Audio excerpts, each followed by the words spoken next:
Good afternoon and welcome to CIO Leadership Live. I am your moderator for this program. I'm Mary Fran Johnson, the Executive Director of CIO Programs here at IDG. And I'm very pleased today to be welcoming Vipin Gupta, who is the Group Vice President and CIO at Toyota Financial Services. Vipin is responsible for all aspects of IT across Toyota Financial and also for the digital transformation work that is going on across the company as well. He joined Toyota Financial 10 months ago, and he reports directly into the president and CEO of the company. Toyota Financial is the finance and insurance brand for Toyota and Lexus. As a captive finance business, it provides retail and wholesale insurance, leasing, and other financial services to dealers and the dealers' affiliates and the end user consumers and customers like you and me. The U.S. division of TFS has 3,300 employees, and the assets it has under management are about $120 billion, which actually puts it globally up in the top 20 banks across the world. And it is also part of a global network of Toyota Financial Services operations that spans 36 countries. Before he joined TFS last year, Vipin spent 10 years in various IT leadership roles in the banking industry in U.S.-based regional banks. He was the Executive Vice President and CIO for Key Community Bank, which is one of the business units of KeyBank. And at KeyBank, he led both the tech and business operations functions. The first 15 years before he got into the banking industry in his career, he was a consultant, and he was a partner and a practice leader at both Ernst & Young and Capgemini, where he worked on multi-year transformation projects at well-known financial institutions such as JP Morgan Chase, Bank of America, and Merrill Lynch. Thanks very much for joining us today, Vipin. Tell me a bit more about the advantages of being a captive finance company in the auto industry. I think the biggest advantage is obviously the experience, this one Toyota experience that we provide. Mm-hmm. So for us, from a client's perspective or customer's perspective or from a dealer's perspective, they expect this one Toyota experience, whereas technically Toyota Financial Services is a separate entity or a separate organization from our Toyota Motor Corporation, mm-hmm. and also from our dealers.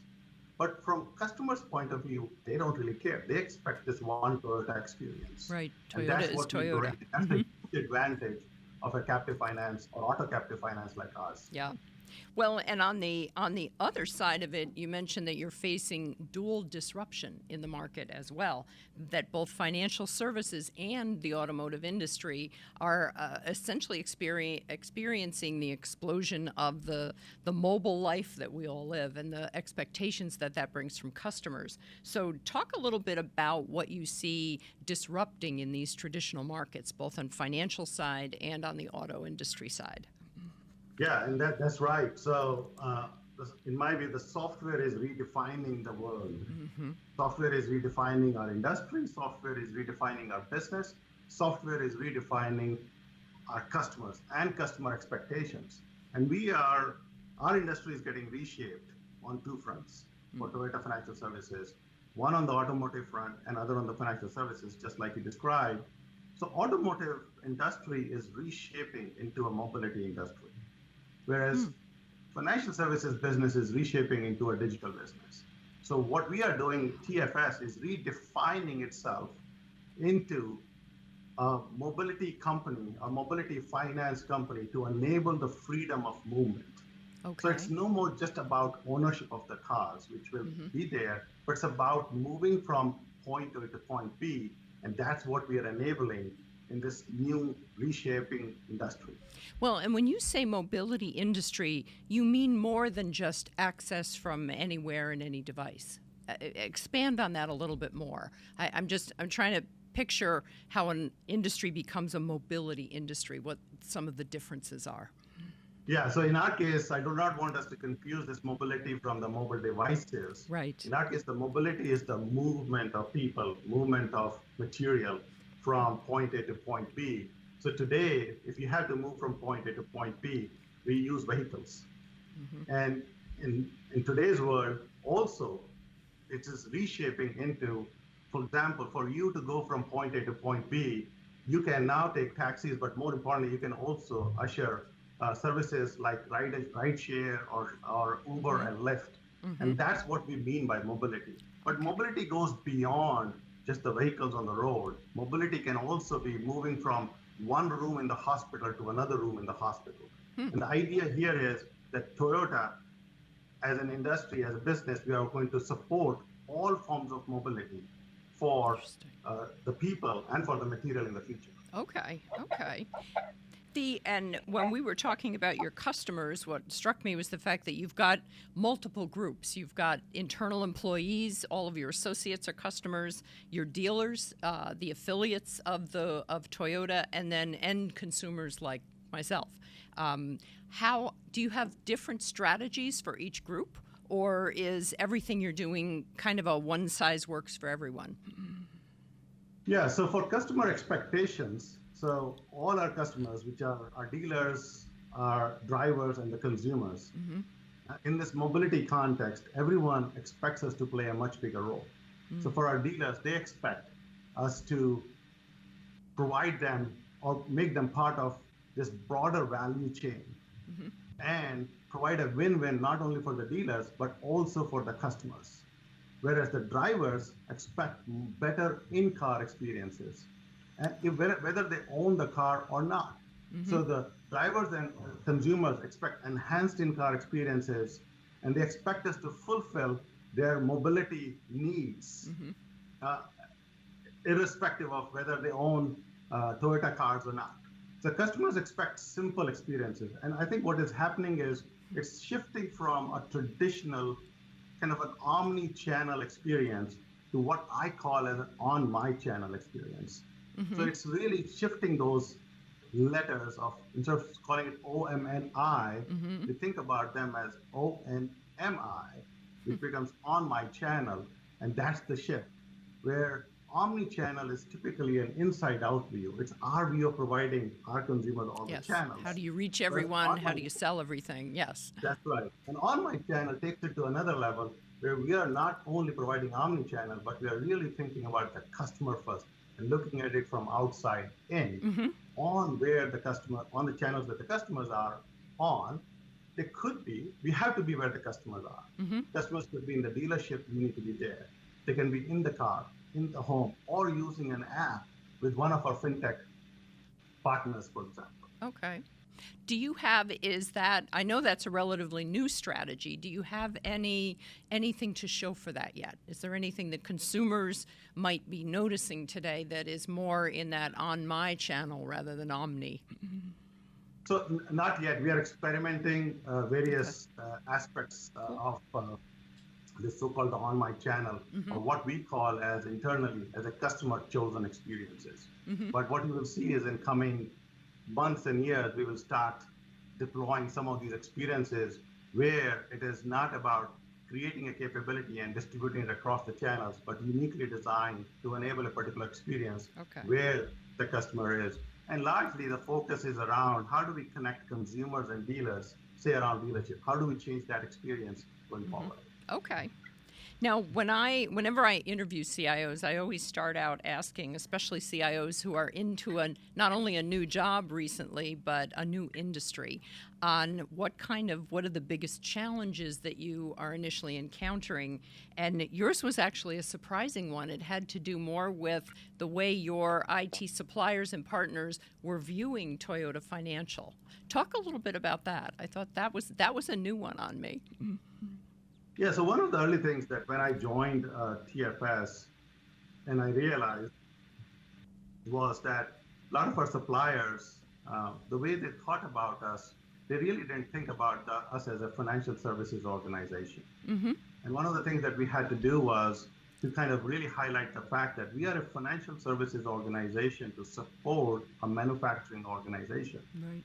And so, and in most cases, some of the suppliers will put us in a manufacturing P&L.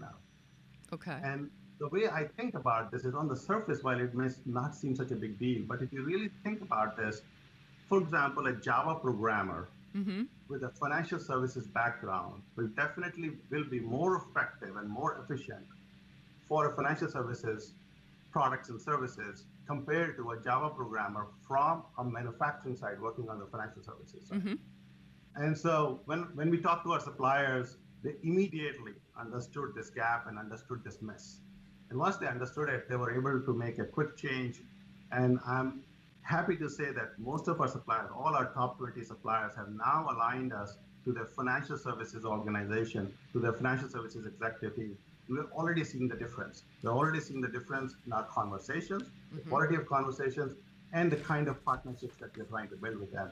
So it's going beyond just staff augmentation,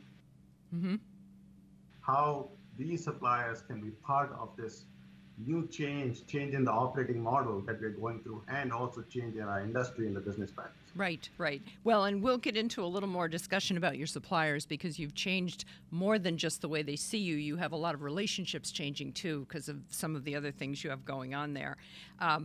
Let's talk a little bit more about, let me see, we talked about the On My Channel and the customer expectations changing. How would you say that is impacting your role as the CIO? And I know you view it like many strategic CIOs do today, that you're really as much about the business, if not more, than you are about technology. But I wondered whether the changing customer expectations have accelerated any parts of the role, something that you're paying much more attention to now that you didn't used to.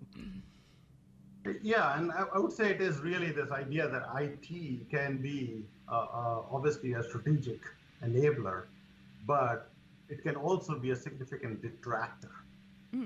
And so the change is that the role of CIOs like me has shifted from being a head of an IT department to being a part of the leadership team. And IT happens to be the specialization that I bring to the leadership team. Right.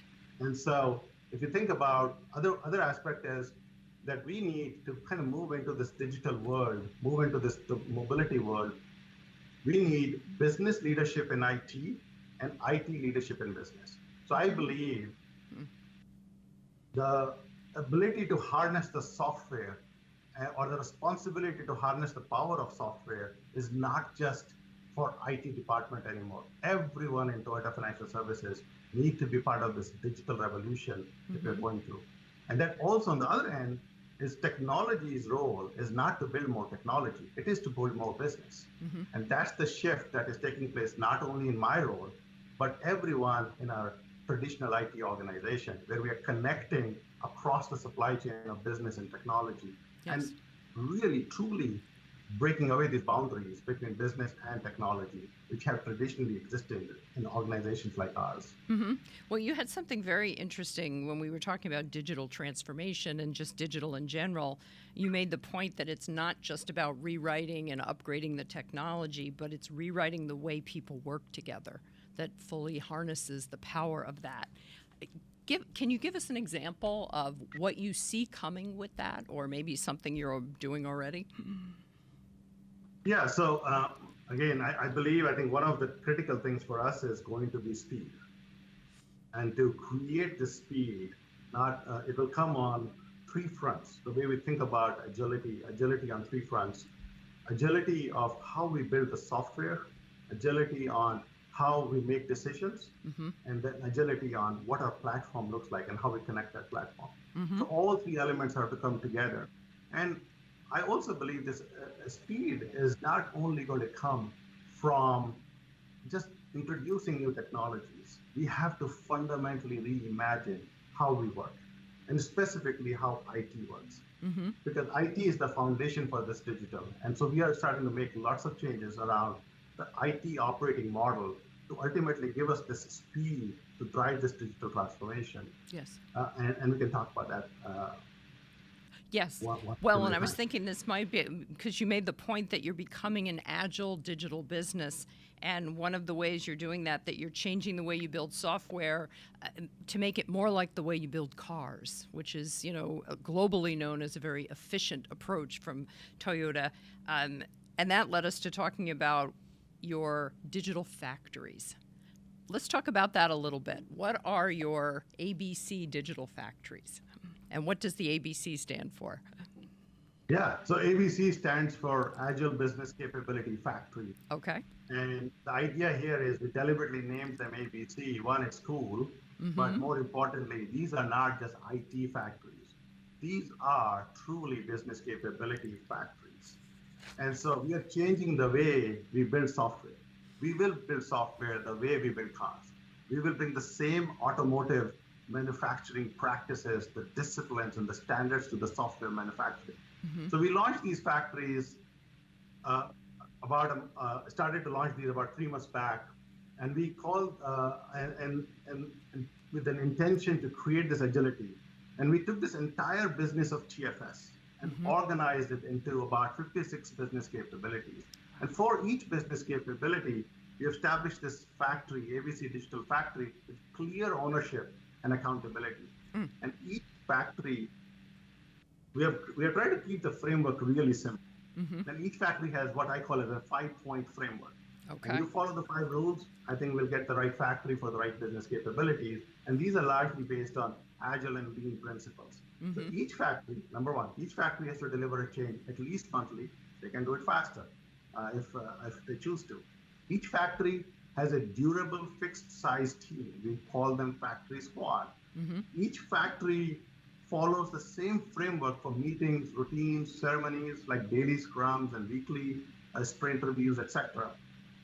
And we expect all changes, and this may be the one change which has the most profound impact.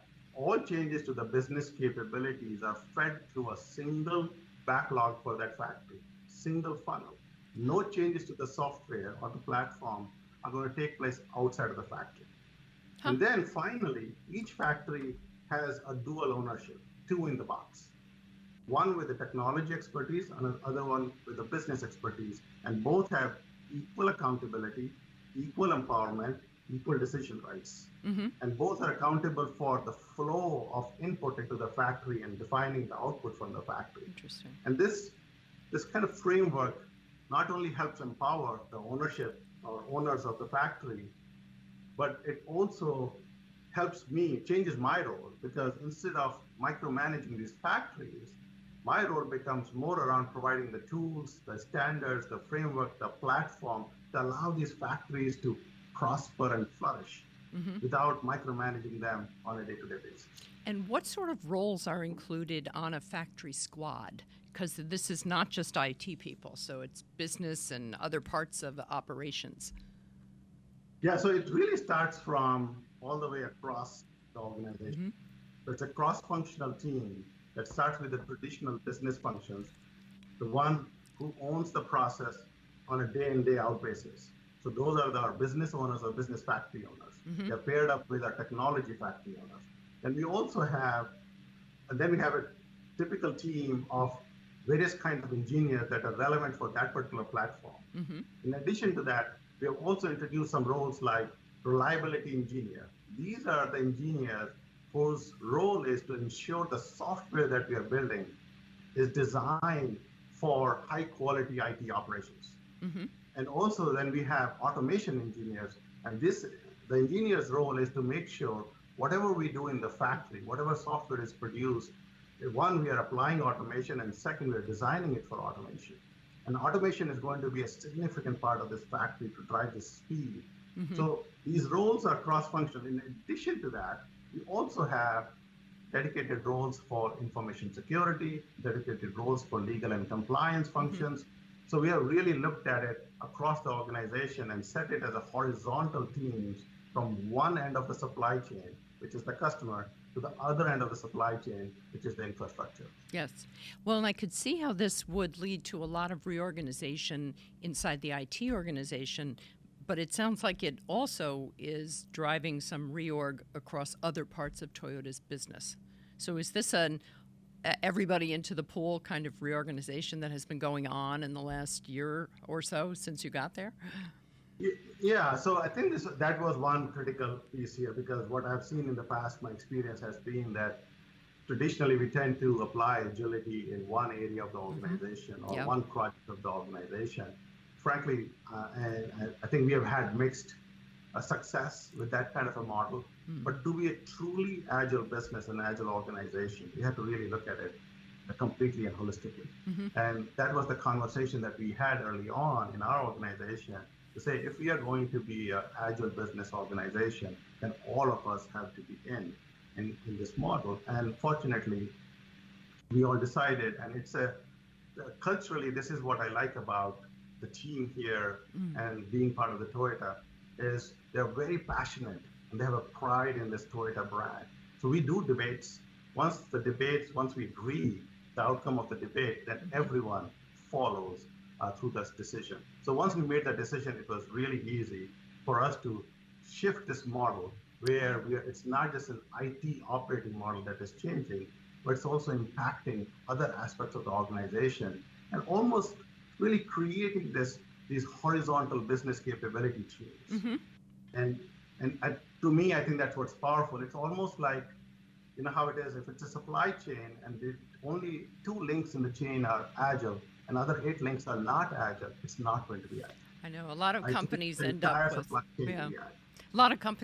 with a mix of agile and waterfall approaches, and it can actually bog things down more than anything else.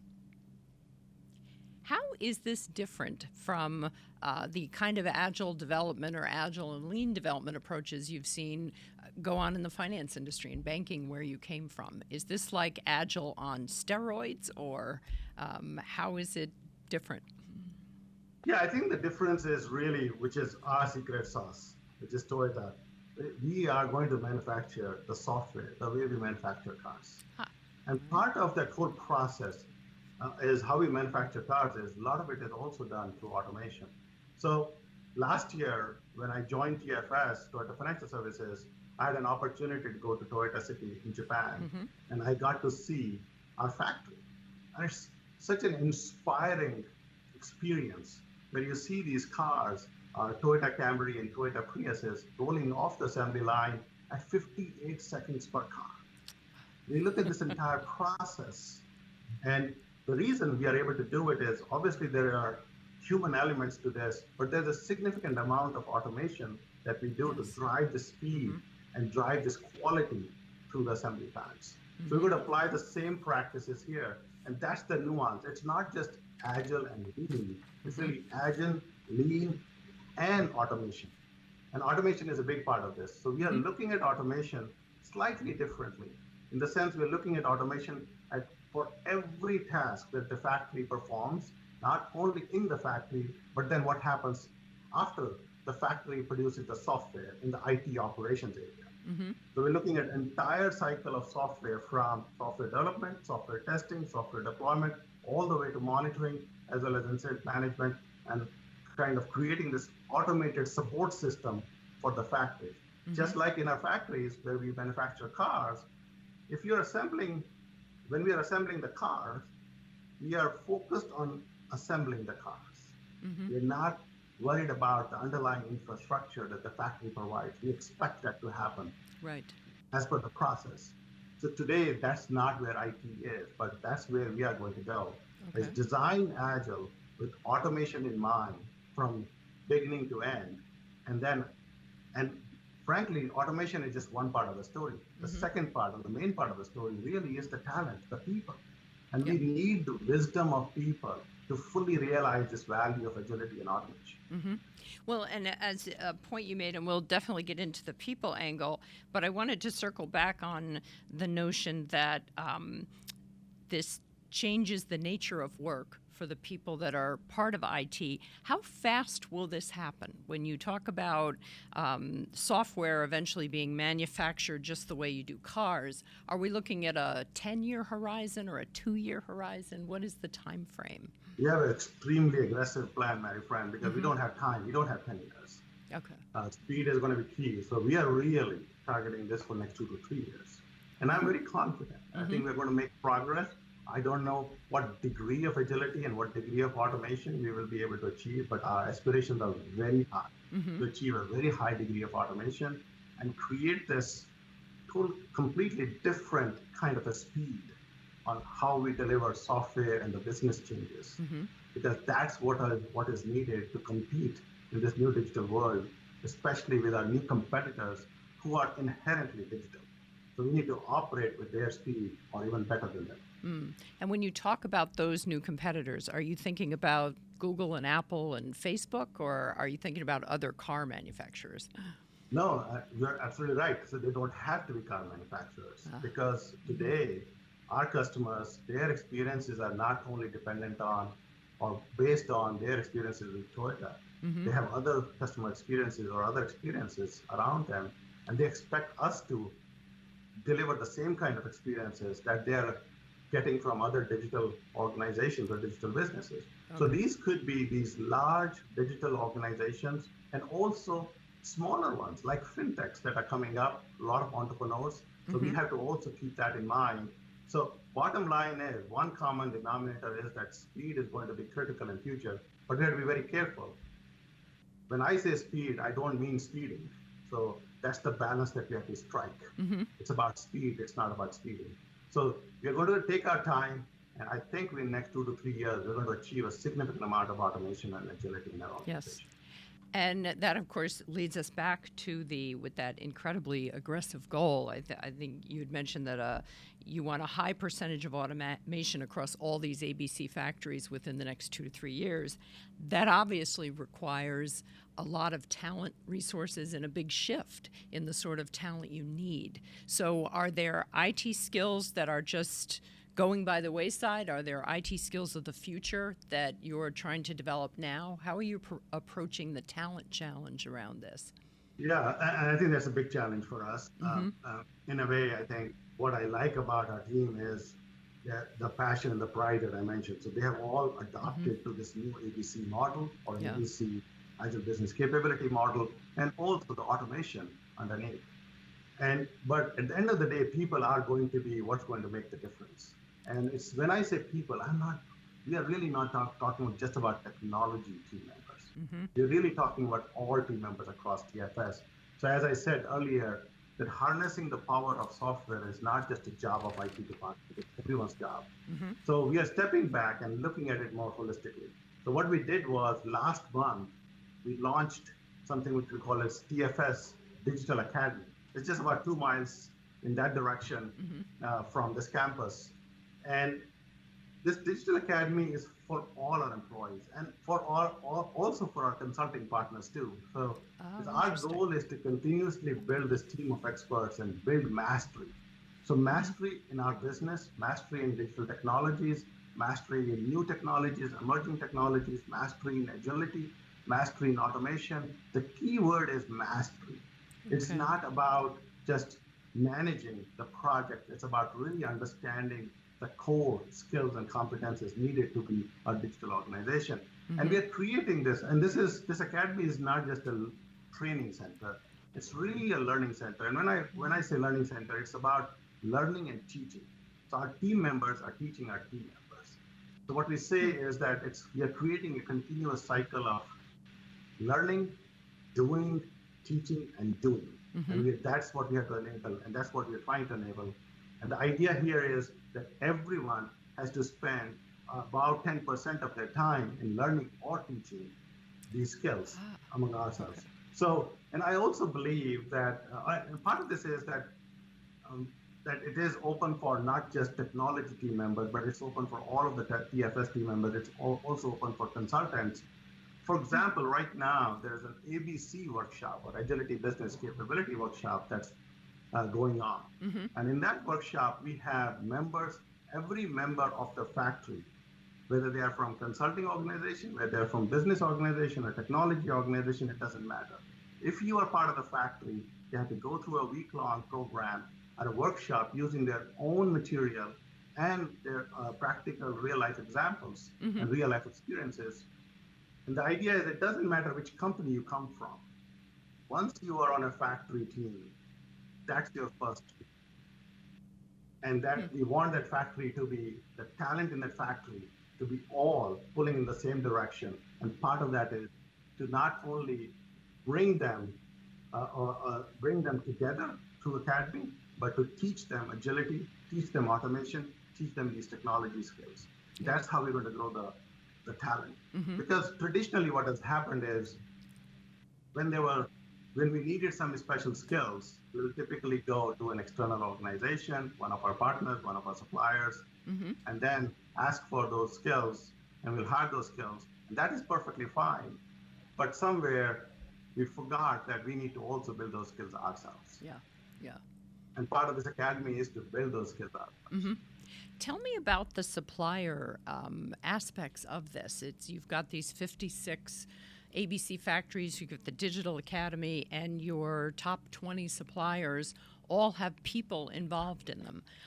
How does that work? Did you rewrite contracts so that they would spend X amount of time devoted to these things, or how do you manage that process with your suppliers? Yeah, so that's one process that we are actually going through right now. We are in the process of redefining how that arrangement is going to work. On one hand, it's actually going to simplify the process. The simplification comes from the fact that everything is driven by this idea of factory and the factory rules. And as I mentioned earlier, each factory has a fixed team size, Yes. which makes it really easy for not only for us, but for our partners also, because everyone now knows exactly what roles and who is playing, and that roster is published monthly. Okay. So what that does is that allows us to create, but it will definitely allow us to, one, create this transparency, but it will push us to create a different kind of a contracting structure that we are working with our suppliers. The great news is this, that all our suppliers have bought into this idea, and they're working with us very, very closely to redo the structure. And most of the feedback that we are getting is very, very positive, because they can see the clarity of the structure, the clarity of the roles and responsibilities, and clarity of accountability. And at the end of the day, all those things are going to help them create a more positive contract, if you will. Yeah. With us. Well, and I've talked with many technology providers and suppliers over the years, and their desire is always very high to partner more deeply with CIOs, with companies like Toyota, because ultimately that's a business relationship that will benefit them in a big way. But then there's time and resources being what they are. It sounds like you're also demanding more of your suppliers if they're going to be part of your ecosystem. That's absolutely right. And the whole idea here is co-prospering. So we have to prosper together. So the idea It's a here nice is to term. bring I the like that, suppliers- co-prospering. and bring the suppliers with us so that we can go beyond just talking about staff augmentation and really talking about implementing these new strategies, implementing the operating model. And it opens up all kinds of new possibilities. Yeah. For example, for automation, we are going to initiate a significant amount of automation, which creates new roles that don't exist today. And that's where our suppliers will be able to help us. Then it opens up possibilities around innovation that we can be partnering more with our suppliers. So overall, I feel this is going to make both of us better, our suppliers as well as us, and keep pushing this agenda of co-prospering. Yes. Well, you had a great quote when we talked earlier. You talked about financial service businesses, that the winners were going to be the businesses with the strongest digital army. And you don't mean that just an army that you hire that is your suppliers. You actually mean the army that you have within as well. That's right, and I really believe in that. That future businesses will be won by the businesses that have the best digital army. And I also believe now is the time to build that digital army. Okay. And this digital army is just like you said, the partnership with our suppliers, but more importantly, the people that we have in our organization, and getting them ready for this future digital world where mastery will matter, the knowledge intensity matters, understanding our skills and competencies, just like each fintech organization. I consider each of these 56 factories as mini fintechs, and they need to be really, really good at delivering that product, delivering that platform, and delivering that capability. Yeah. And once we have this core set of engineers, not just managers, also makers, just somewhere along the way, we forgot that we have all these learning programs for managers, but we don't have the same kind of learning program for makers. That's what this academy is trying to do. The focus is more on makers than on managers. And that's what's going to be our digital future army. Well, and I think that's a great point because there's a lot of wonderful capabilities and talents you can get by working with leading suppliers, but at the end of the day, they do take their knowledge and their toys and they go home. And if they're not leaving enough of that behind, you can see that getting out of balance in a lot of companies. And yeah, I call that as a knowledge drain that takes Yeah. place. Yeah. Not intentionally. No one has a bad intention. It's just a matter of the process. A project gets done, the team moves out. So the consultants, they are moving from one assignment to another assignment. And that's why we need this durability and continuity of Yeah. skills in-house in our organization that we can sustain through these various cycles that we have with our consultants. Where did this idea for the Digital Academy actually come from? Because a lot of big companies have training programs and in-house, GE University and that sort of thing. You've probably experienced that in the banking industry where there's always some sort of an employee training and a skills resource. But this seems different to me in that you've got, once they go through a certain amount of the coursework, they are then teaching each other as well. So it seems like a different approach, like it's leveled up a little bit. Where did it come from? Yeah, and this has been on my mind for a while. And again, as I think you introduced me and you talked about Ernst & Young. So what I've seen is in a consulting organization, this is very natural. When someone comes in that organization, one of the things that we do is, in consulting organization, is go through a boot camp. Which is one way to kind of ensure that everyone is following same practices, shared practices, and are ready for their kind of work. And interestingly, what I've realized that most of the companies, most of the IT organizations, we don't do the same thing. We expect that employees to learn on their own, organically. It's like employees have to be resourceful to figure this thing out. We do provide them some training materials, some curriculum, some websites where they can go and train themselves. But given where we need to go, the fact that we need to build a strong digital army, and that's going to be a core competency of any business going forward. And that's when this idea started to form. Why don't we have an academy where we help grow people? And frankly, teaching is part of learning. When we teach, we learn. Yeah. So it's not just teaching for the sake of teaching. And that's why we created this other element, which is it's about teaching and learning and team members teaching team members. So it's less about bringing external trainers, if you will. And the way we have formatted the academy is very conversational in nature. So one of the guiding principles is we're not going to have a lot of slides. So this is about conversation. This is about our own experts teaching our own team members. And the idea is to continue to create this continuous cycle, to push this agenda of expertise forward. And the philosophy is very simple. If you are part of this team, you are building solutions for Toyota Financial Services. We would like all of us to build solutions using Toyota business practices, Toyota agile practices, the Toyota way. Basically, that's what Academy is doing. Okay. Let's switch gears. We've covered a lot about talent and your factory approach to software development and where you're heading in the future. Let's talk about the future from the aspect of technology trends. I know that there are 3 of them that you are most interested in now. I'm thinking of them as your 3 A's, your APIs, automation, which we've talked a lot about, and analytics. So tell me about what's happening in those areas that you're finding particularly compelling as the CIO. Yeah, so let's start with APIs. An API is kind of core to our future digital platform. And we are building this integrated digital ecosystem architecture that is being built in the cloud from the ground up. So for example, and we are moving really fast on this front. For example, last month, we already released our first digital API on cloud platform that connects our service channels to our core services. As an example, the idea here is to create a platform where all our Toyota affiliates can use and integrate into this platform easily. And not only Toyota affiliates, even our partners, our suppliers, even other fintechs. And this enables us this integration. And more we do this integration, the more we build this API, the faster the innovation will be, because then we can even experiment faster. So the idea is to create this platform for all our Toyota affiliates to use this as a mobility finance platform for multiple entities.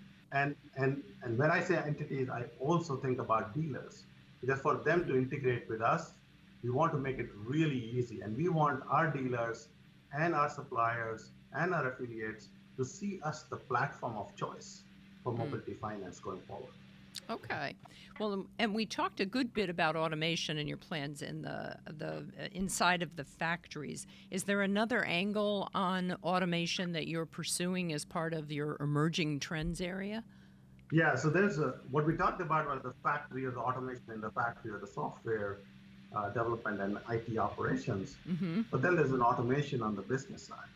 Okay. And so when we think about automation of the business processes, there are two broad categories that we're working on. One is robotic process automation.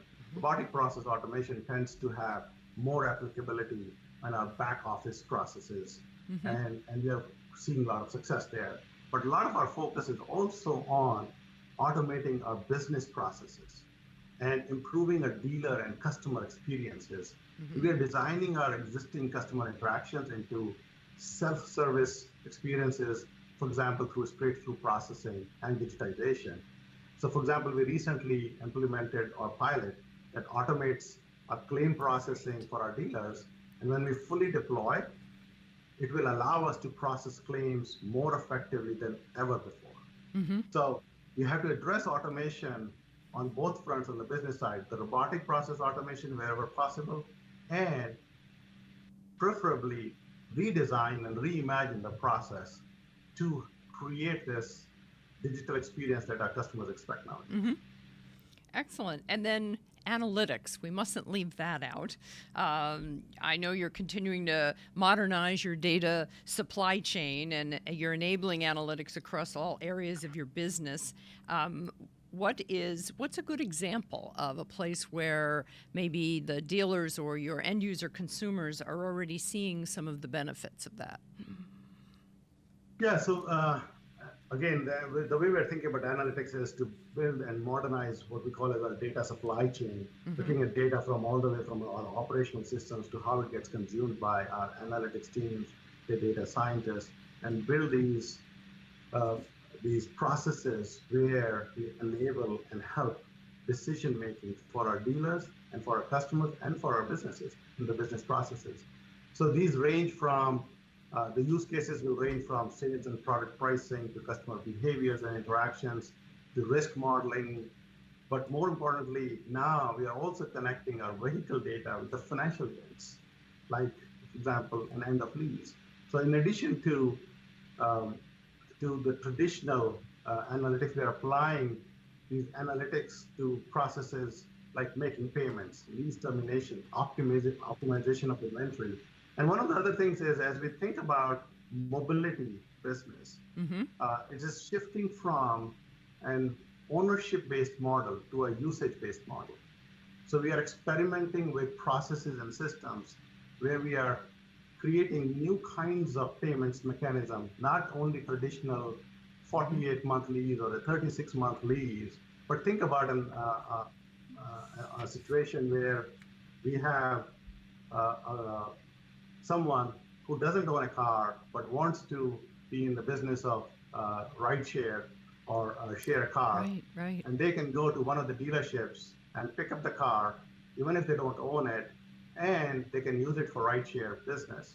For that, we are going to introduce new kinds of payment mechanisms, not only where you can pay monthly, but you can pay hourly, you can pay weekly or daily.